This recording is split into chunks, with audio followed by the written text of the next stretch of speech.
The issue of today's talk is my notion or our notion that secretome of white blood cells will supersede stem cell therapy. And I will going to show you data from preclinical evidence to phase 1 study. This short presentation gives an overview about the work effort within the last 10 years. And relevant financial disclosures. The medical university has claimed financial interest in all these patents. 2 of them are relevant to regenerative medicine. I myself are the lead investigator of this project, and we have organized, or we have founded a startup company which is called APOSEC AG, and I have a minority share in this company. That's a Vienna-based startup company. If you look at general societies which are working with the industry together, here the most prominent one is the Alliance of Regenerative Medicine. Here you can depict multiple layers of interests in the industry. Most of them are working with gene therapy, biobanking, cell and tissue-based therapy, biologicals, tissue engineering, and small molecules. This is the approach the current industry has at the moment. However, and if you look at these websites in close contact, you see that actually something is missing. There is no secretome-based regeneration discussed at all. It's completely missing in all promulgations of their work.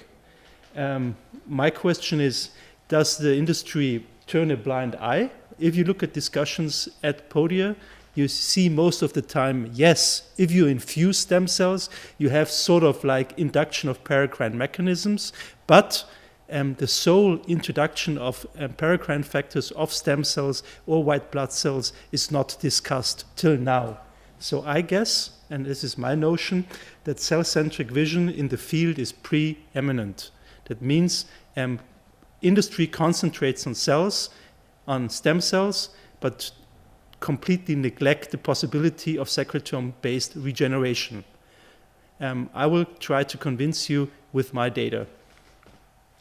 If you look at a peripheral blood mononuclear cell with an electron microscopy, here you can get this figure.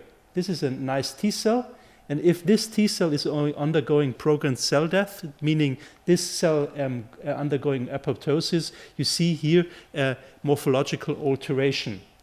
So, thinking about an apoptotic white blood cell, you can either interpret it that these T cells undergo or have a decline of cell function.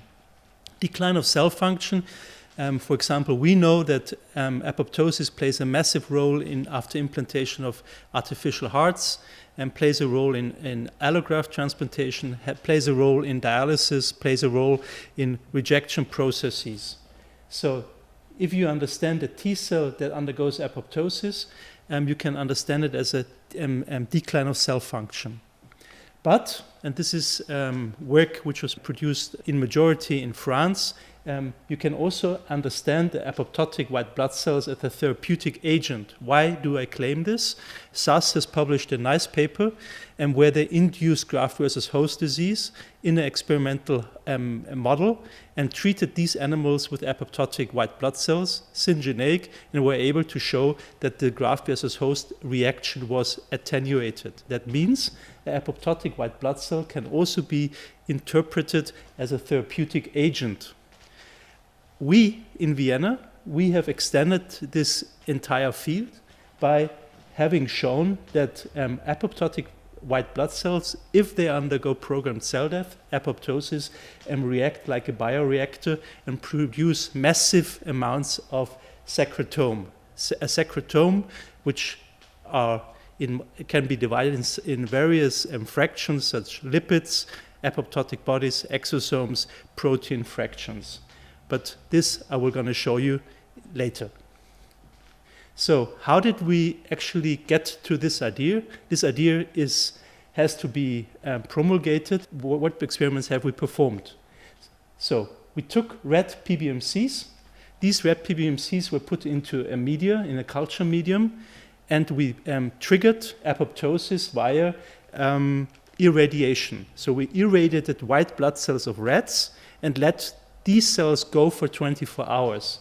That means we had to wait until these cells are undergoing programmed cell death, apoptosis, and we left these cells in their cultured medium. With this therapeutic agent, cultured medium plus white blood cells that underwent apoptosis, we treated animals that underwent a myocardial infarction in a rodent model, wild-type rodent model. And what were we able to see? These animals evidenced no myocardial infarction. They basically had no scarring as compared to those animals that just received media or viable non-irradiated cells. So therefore, we can speculate. There are two speculations possible. One speculation could be the apoptotic white blood cells had this effect on this rat, preventing myocardial infarction, scarring of the heart, or it were the paracrine factors.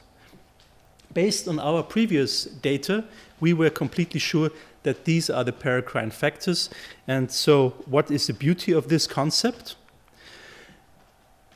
You can separate, after 24 hours, the white blood cells, the apoptotic white blood cells, from the paracrine factors. So we hypothesized that the paracrine factors, after 24 hours of culture of white blood cells, that these paracrine factors do the healing in preclinical studies.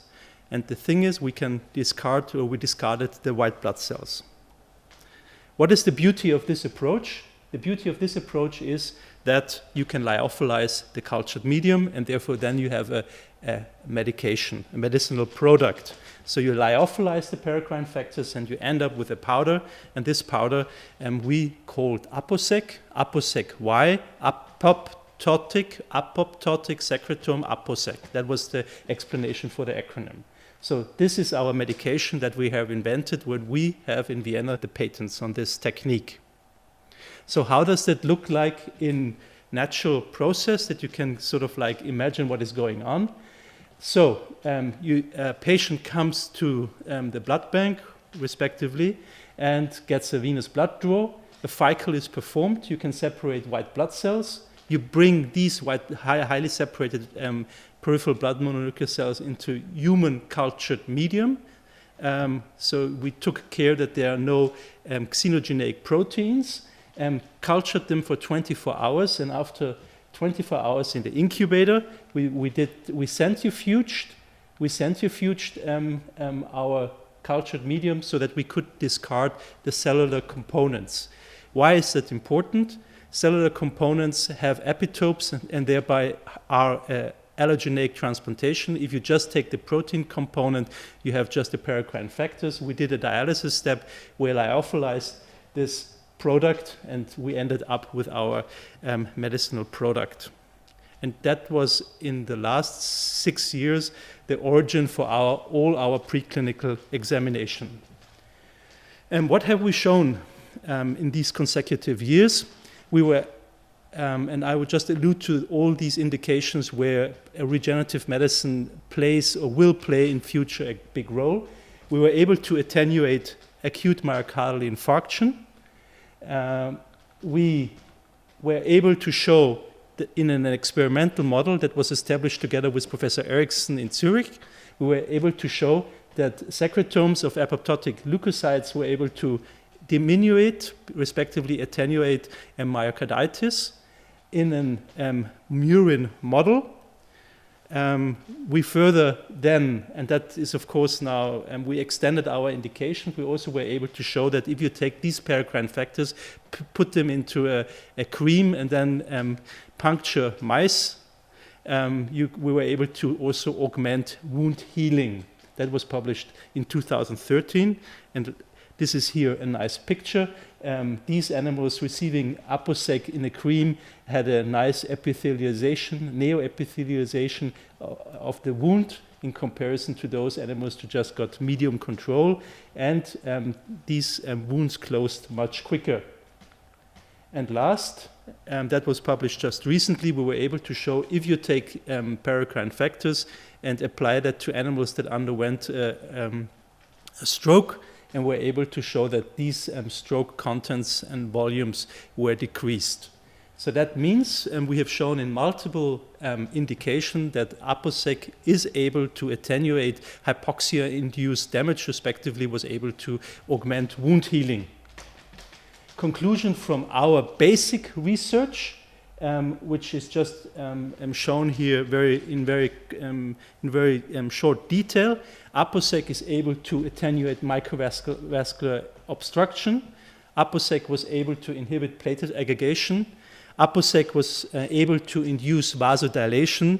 And, of course, APOSEC was also able to cause cytoprotection and immune modulation. That means we have a pleiotropic effect, which we want to see in patients who need or who are in unmet need for regenerative medicine in the acute and also in the latent setting. It is, of course, one of these big questions which is always posed to us in our group. So what content does this paracrine factors have? Here you can see a membrane area, and here are multiple proteins which are present in this mix.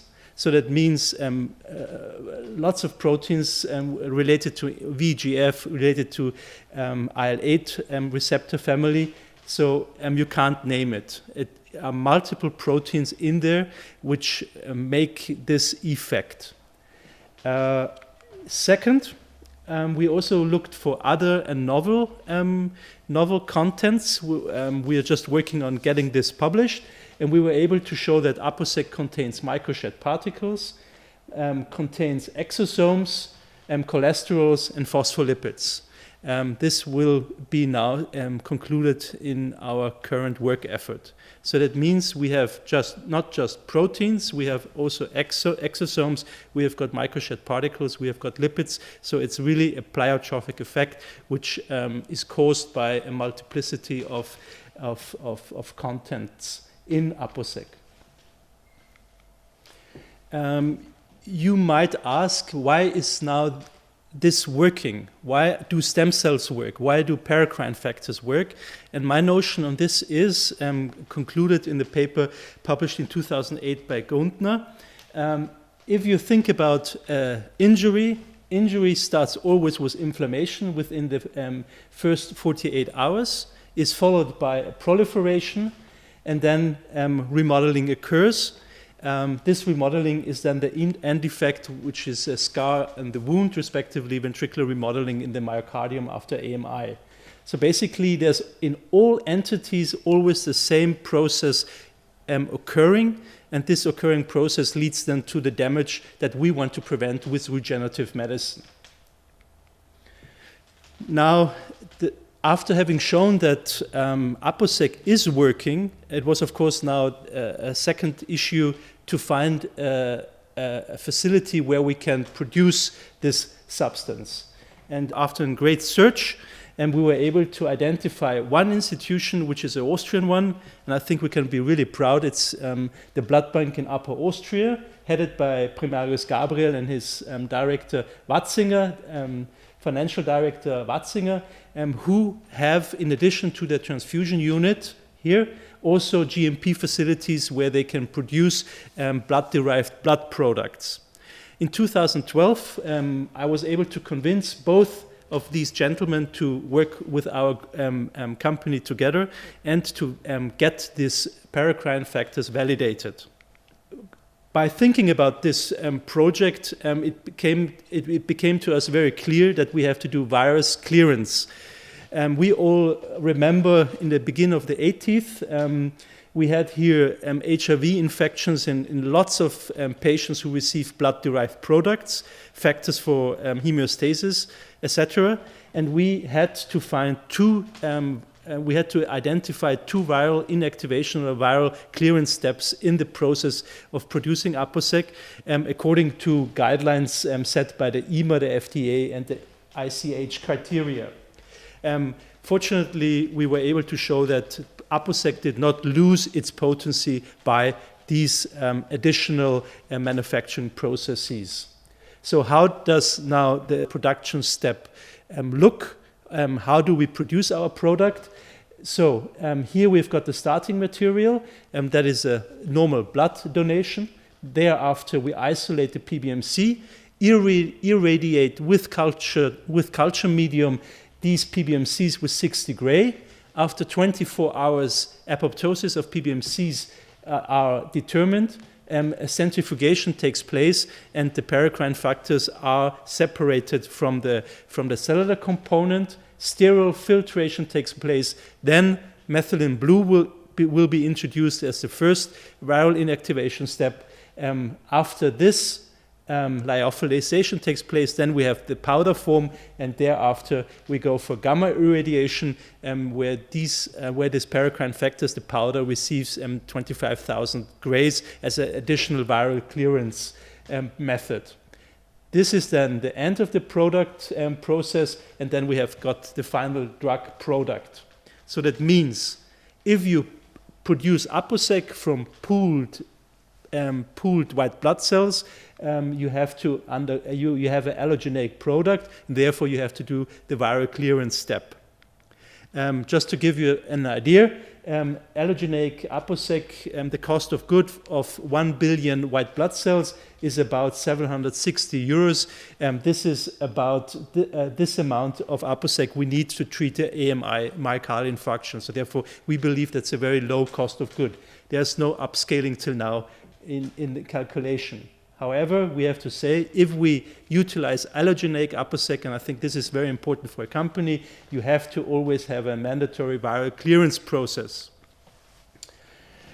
Good, let's go on, conclude this topic of the production. So we have identified here for our company a GMP production site, and that's the Austrian Red Cross. We can produce APOSEC from allogeneic donors. We have to be aware of risk of transmission of blood-borne viruses such as HPV, HCV, and HIV. Therefore, we have to do 3 complementary approaches. We do perfect donor selection, or we plan to do perfect donor selection. Second, testing of donations and plasma pools. And then we also introduce viral clearance and removal procedures in the production process of APOSEC. So this is the process, and we have clearly identified to be feasible for our product. Of course, as you can see here, processes always have to be mandated, and we are proud for our company and also for the medical university. We are proud that we have received the mandate by the Austrian FDA, the Austrian health authorities, that we can go with our allogeneic product into phase 1 studies in all indications we wish to like. Here, just in the left side, you have a short depiction of all the processes necessary to produce our allogeneic product, which was then approved by the agency. So, finishing off, we have identified a GMP certified center, which is the Austrian Red Cross Blutzentrale in Linz. And we have then started also a collaboration with the Department of Clinical Pharmacology at the Medical University to do or to initiate the first clinical trial using Secretome-based regeneration. Here, just the acronym of this study, it's MASIAS-1, which is a prospective randomized double-blind placebo-controlled explorative phase 1 trial to investigate the safety and tolerability of 2 different doses of topically administered APOSEC in healthy male subjects with artificial dermal wounds. So what are we planning to do? We're going to send now in the autologous fashion, so product APOSEC is produced from the patient. We're going to send the patient to Linz. APOSEC will going to be produced, and 3 weeks thereafter, we're going to then puncture these probands and apply APOSEC for reasons of this phase 1 study. This study commenced in November 2014. So what is the outlook of our company, of our research efforts at the medical university? We know that we can produce allogeneic APOSEC. We have a GMP production site. We have to envision toxicology assays for this product, and then phase 1 studies in topic and systemic ways going to ensue thereafter.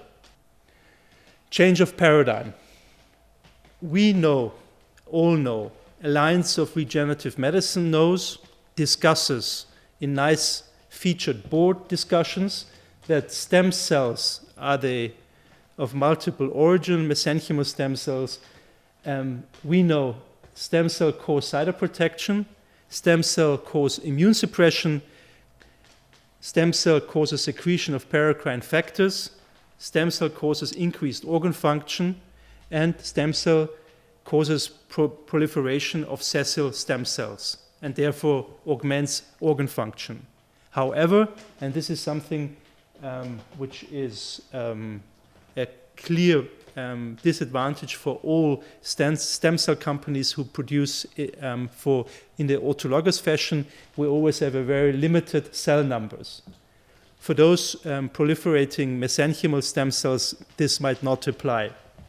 However, and here comes the white blood cell paradigm, peripheral blood mononuclear cells are abundant source for cells. We know that in all transfusion units worldwide, PBMCs, peripheral blood white blood cells, are just a waste product and just go down the dumps. We use these white blood cells, we use these white blood cells, this waste product, we stress them, gained from these white blood cells secretomes, and again, as you see in comparison to the upper descriptions, secretome of white blood cells, I'm emphasizing this, not secretome by stem cells, but secretomes by white blood cells. Stressed PBMCs causes cytoprotection, causes immune modulation, causes inhibition of platelet aggregation, causes angiogenesis, causes migration of fibroblasts, causes migration of keratinocytes. So, conclusion, PBMC is a current waste product worldwide, has a great abundance, and we believe that the secretome, our technique of secretome generation with high blood cell count compares to high product revenue. That means easy and cheap cells, which are currently a waste product, produce in high abundance our medication, which has been shown to be very effective. Further information can be depicted at our homepage at the Medical University, and also the company that has financed all this research in conjunction with the Christian Doppler Laboratory. Thank you very much.